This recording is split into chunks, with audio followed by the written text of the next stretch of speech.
नमस्कार मित्रों, ये कहानी इतनी मार्मिक है कि आपके दिल को छू लेगी। इस पूरी कहानी को जानने के लिए हमें 27 साल पीछे लौटना होगा। और हाँ, ये कहानी जो कि सच्ची घटना पर आधारित है, हम एक कहानी के रूप में प्रस्तुत कर रहे हैं। इसका किसी घटना या चरित्र से मिलना स्वाभाविक हो सकता है। इस कहानी का किसी से कोई लेना देना नहीं है। यह एक कहानी मात्र है। और अगर ये कहानी आपको पसंद आती है तो कृपया वीडियो को लाइक और शेयर करें। तो आइए मित्रों, वीडियो को शुरू करते हैं। दोस्तों, 27 साल पहले पति घर से भाग गया था, लेकिन 2025 में महाकुंभ के मेले में जब अचानक वह अपनी पत्नी को मिला तो वह एक अघोरी बन चुका था। दोस्तों, ये कहानी एक सच्ची कहानी है और मैं आप लोगों से इस वीडियो को शुरू करने से पहले बस एक ही रिक्वेस्ट करना चाहूंगा कि कहानी के साथ कहानी की समाप्ति तक बन रहे। और हाँ, अभी तक अपने चैनल को सब्सक्राइब नहीं किया तो इस चैनल को सब्सक्राइब जरूर कर ले। दोस्तों, ये कहानी है इंदौर में रहने वाली एक बेबस और लाचार औरत सुधा की। दोस्तों, सुधा ने खुद अपने मुंह से अपने जीवन की दुख भरी कहानी को मीडिया वालों को बताया। और जब हमारी टीम को इस बात का पता चला तो हमारी टीम ने सोचा कि इस सच्ची घटना को क्यों न लोगों को एक कहानी के रूप में दिखाया जाए, लोगों के जीवन में अच्छा मार्ग देखने को मिले। दोस्तों, इंदौर में एक परिवार रहता था जिसमें एक मोहन नाम का आदमी रहता था और उसकी पत्नी सुधा रहती थी और उन दोनों के एक बेटी थी। दोस्तों, सुधा बड़ी ही भोली भाली और अच्छे चरित्र की स्त्री थी। दोस्तों, जो सुधा का पति था मोहन, वह कुछ भी काम नहीं करता था। वह बस सारे दिन अपने दोस्तों के साथ घूमा करता था और बस सारे दिन अपने दोस्तों के साथ घूमा कर अपने घर ही पड़ा रहा करता था। धीरे धीरे मोहन के ऊपर बहुत सारा कर्ज हो गया था। उसके पास इतने पैसे नहीं थे कि वह अपने घर में कुछ खाने के लिए भी ला सके। अब तो सुध भी अपने पति मोहन को रोज समझती थी कि आप कहीं जाकर कोई काम क्यों नहीं कर लेते। आखिर कब तक इस तरह घर में ही पड़े रहोगे? अगर इसी तरह चलता रहा तो एक दिन हमें सब कुछ भेजना पड़ेगा। लेकिन सुधा के बार बार कहने पर भी मोहन सुधा की बात को बिल्कुल नहीं मानता है। और दोस्तों, इसी तरह धीरे धीरे काफी दिन बीत जाते हैं। उधर जो सुधा की बेटी थी, अब तो वह भी पूरे 6 वर्ष की हो चुकी थी। अब तो ऊपर से मोहन के ऊपर उसकी पढ़ाई का खर्च भी आ पड़ा था। दोस्तों, और मोहन क्या करता था कि वह इधर उधर से हर किसी से कर्ज लेकर अपने घर का सारा खर्चा चला रहा था। लेकिन दोस्तों, अब एक समय ऐसा आ गया था कि अब तो हर किसी ने मोहन को कर्ज देना भी बंद कर दिया। उल्टा मोहन को कर्ज देने की बजाय लोग अब वापस अपना कर्ज मांगने लगे थे, क्योंकि अब उन लोगों को पता चल चुका था कि यह मोहन अब हमें अपना पैसा वापस नहीं देने वाला। दोस्तों, अब तो रोज रोज सुधा के घर उनके कर्जदार मोहन से पैसा मांगने के लिए आया करते थे। सुधा भी उन लोगों को देख देख कर परेशान हो चुकी थी। दोस्तों, एक दिन क्या होता है, रात्रि के 12 बजे का टाइम था। सुधा अपनी बेटी के साथ कमरे में सो रही थी। उसी समय सुधा का पति मोहन एक ठेले में अपने कपड़े बांधता है और एक ठेले में अपने कपड़े बांधकर अपनी पीठ पर लगाकर। दोस्तों, जब सुबह सुबह की आंख खुलती है तो सुधा देखी है कि उसकी अलमारी में सारी चीज उधार उधार पड़ी हुई है। उसकी अलमारी में कुछ थोड़ी जो पैसे थे वह भी अब गायब हो चुके हैं। दोस्तों, उसके बाद जब सुधा ने थोड़ी पास में देखा तो वहां पर एक कागज पड़ा हुआ था। दोस्तों, उसे कागज को उठाकर जब सुधा ने देखा तो कागज में मोहन ने खुद अपने हाथों से लिखा था कि अब मैं वापस लौटकर नहीं आऊंगा, तुम अपने तरीके से जीना सीख लो। दोस्तों, अब जैसे ही बेचारी सुध नहीं अपने पति की पैमाने को दिखा तो उसका तो मानो जैसे संसार ही उजड़ गया। दोस्तों, अब तो सुधा बहुत दुखी हुई और सुधा ने अपने मन ही मां अपने पति को कोसा। सुधा ने सोचा कि इस तरह विपत्ति से डरकर भागना कायरता मानी जाती है और मेरे पति ने तो कायरता का ही काम किया है। दोस्तों, इसी तरह अब सुधा रोज अपनी आंखों में आंसू भरकर रोया करती थी। लेकिन सुधा करती भी क्या, क्योंकि उसके ऊपर अब उसकी एक अबला बेटी का भार जो था। इसलिए दोस्तों, अब तो बेचारी सुधा अपने ही गांव में अपने गांव के कुछ अमीर लोगों के यहां घर में रसोई घर का काम करने के लिए जाया करती थी और वहां से उसे जो पैसे मिल जाते थे उन्हें पैसों से वह अपनी बेटी का और खुद का पेट भर लिया करती थी। दोस्तों, लेकिन उसके बाद भी सुधा के घर कर्ज मानने वाले आया करते थे, जब वह जाकर मोहन के बारे में पूछते थे तो सुधा बोलती थी कि वह तो अब यहां पर नहीं रहते, उन्होंने मुझे और मेरी बेटी को त्याग कर यहां से चले गए हैं। और हां, आप हमारे घर रोज रोज मत आया कीजिए, क्योंकि हम आपके पैसे नहीं दे सकते, हमारे पति ने आपसे लिए हैं, तो आप उन्हीं से जाकर मान लो। दोस्तों, अब तो इसी तरह चलता रहा। सुध अपने गांव के अमीर लोगों के यहां रसोई घर में काम कर कर अपनी बेटी का पेट पाल रही थी। उधर सुधा की बेटी अब धीरे धीरे जवान होती गई। दोस्तों, धीरे धीरे सुधा की आंखों से उसके पति मोहन की छवि मिटाने लगी थी, लेकिन सुधा को बस मोहन की एक ही याद सताती थी। सुधा सोचती थी कि अगर भी यहां से गए हैं तो मुझे यह तो बात कर जाते कि आखिर क्या कारण था। दोस्तों, लेकिन सुधर ने अब तो इस विपत्ति को अपने मन में उतार दिया था और वहां को भूलने का विचार बना लिया था।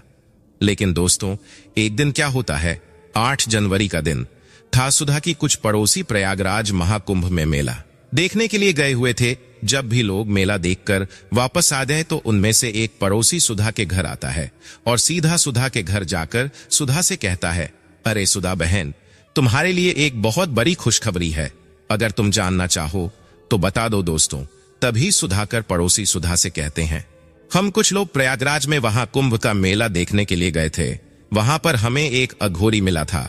लेकिन सुधा, तुम्हें पता है वह अघोरी कोई और नहीं बल्कि तुम्हारा पति मोहन था। दोस्तों, अब जैसे ही अपनी पड़ोसी के मुंह से सुधा अपने पति मोहन के बारे में सुना तो मानो एक समय के लिए तो सुधा हैरान हो गई। सुधा ने सोचा कि आखिर मेरे पति अघोरी कैसे हो सकते हैं, वह तो आज से 27 साल पहले यहां से चले गए थे। मुझे तो लगता है कि वह मर गए होंगे, क्या यह सच बोल रहे हैं? दोस्तों, उसके बाद में सुधा के पड़ोसी ने सुधा से कहा, अरे बहन, हमने खुद अपनी आंखों से उन्हें देखा है, उसकी शक्ल खूब हो मोहन से मिलती थी और जब हमने उसे देखा तो हमसे रहा नहीं गया और इसीलिए तुम्हें आकर बता दिया। अब तुम्हारी मर्जी, तुम्हें क्या करना है। दोस्तों, अब तो क्या था, सुधारते अपनी बेटी रानी को अपने पड़ोसी के घर छोड़ा और खुद रात्रि 8 वाली ट्रेन में महाकुंभ प्रयागराज के लिए बैठ जाती है। उसके बाद सुबह करीब 8 बजे सुधा महाकुंभ प्रयागराज के मेले में पहुंच जाती है। दोस्तों, वहां पहुंचकर लाखों करोड़ों लोगों की भीड़ के बीच सुधा अपने नंगे पैरों से इधर उधर अपने पति मोहन को पागलों की तरह ढूंढने लगते हैं। दोस्तों, सुधा को सुबह 8 बजे से शाम के 4 गए थे, लेकिन अभी तक सुधा को उसका पति मोहन नहीं मिला था। दोस्तों, लेकिन किसी ने ठीक ही कहा है कि ढूंढो तो राम मिल जाते हैं। ठीक इसी तरह से अचानक से सुधा जब गंगा के तट पर पहुंची तो वहां पर उसे एक अघोरी दिखाई पड़ा जो पूरी तरह से भस्म से लिपटा हुआ था। उसके लंबे लंबे काले कैसे थे जिनमें भस्म की सुगंध आ रही थी। दोस्तों, जब सुधा ने उसकी तरफ देखा तो वास्तव में वह मोहन की तरह दिखाई दे रहा था। लेकिन दोस्तों, सुधा को अभी भी विश्वास नहीं हुआ था। सुधा ने सोचा कि यह कोई ना कोई उनका हमशक्ल होगा। दोस्तों, उसके बाद सुधा बेचारी डरती हुई उसे अघोरी के पास जाती है और उसे अपने पति की शक्ल से मिलने वाले अघोरी के पास बैठकर सुधा धीरे से लंबी सांस लेते हुए उससे बोलता है और कहती है, मोहन। दोस्तों, जब सुधा ने अपने पति का नाम उसे अघोरी के सामने लिया तो अघोरी ने सुधा को कुछ नहीं बोला। लेकिन दोस्तों, फिर से जब सुधा ने उसे अघोरी से कहा, मोहन देखो, मैं तुम्हारी सुधा तुमसे मिलने के लिए आ गई हूं, क्या तुम मुझे भूल गए हो? दोस्तों, अब जैसे ही सुध नहीं यह बोला तो झट से उसे अघोरी ने अपनी आंखें खोल ली और फिर वह अघोरी सुधा से कहने लगा, तुम कौन हो और यह क्या बोल रही हो? दोस्तों, तभी सुधा उसे अघोरी से कहती है, मोहन, तुम चाहे अपने आप को लाख छुपा लो, लेकिन मेरी नजरों से नहीं छिपाओगे। तुम मोहन हो और तुम्हें पता है पूरी 27 साल तुम्हें अपने घर से भागे हुए हो गए हैं।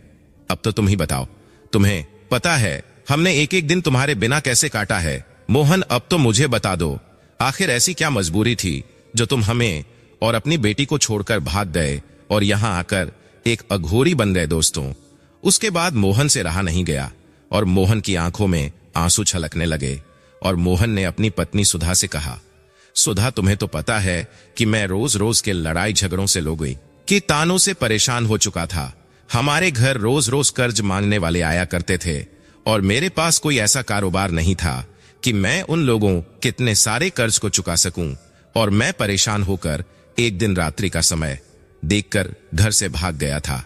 उसके बाद मैं हिमालय जा पहुंचा और हिमालय जाकर मैंने भगवान शिव की राधा की और मैंने पा लिया कि मेरे जीवन के तमाम पापों का तपस्या ही एक हाल है। और सुधा, मैं पूरे 26 वर्ष हिमालय की चोटी में तपस्या की और अब जब इस महाकुंभ प्रयागराज में मेला लगा तो मैं यहां पर कुंभ स्नान करने आ गया। लेकिन सुधा, अब मैं तुम्हारे साथ कभी नहीं चल सकता, क्योंकि मैं अपने मनुष्य जीवन अर्थात मोह माया को त्याग दिया है। और हां, अब मेरा नाम मोहन नहीं है, मेरा नाम शिवानंद है। दोस्तों, तभी सुधा ने पति मोहन से कहा, अजी सुनते हो, आपको पता है कि अब हमारे एक बेटी भी है और आपके घर से आए पूरे 27 साल हो गए हैं। हमारी बेटी अब विवाह के योग्य हो गई है। आप हमारे साथ चलिए और अब हम अपनी बेटी का विवाह करेंगे। आप खुद अपने हाथों से उसे आशीर्वाद देना। दोस्तों, सुधा की बात सुनकर वह अघोरी शिवानंद सुधा से कहता है, सुधा, तुम्हारी बात ठीक है, लेकिन शायद तुमने सुना नहीं, मैं अभी संसार की मोह माया से, इस संसार के तमाम बंधन से बंधन तोड़ दिया है। अब मैं अघोरी बन गया हूं और मुझे किसी से कोई मतलब नहीं है। लेकिन हां, मेरा आशीर्वाद तुम्हारे और हमारी बहू रानी के साथ हमेशा रहेगा।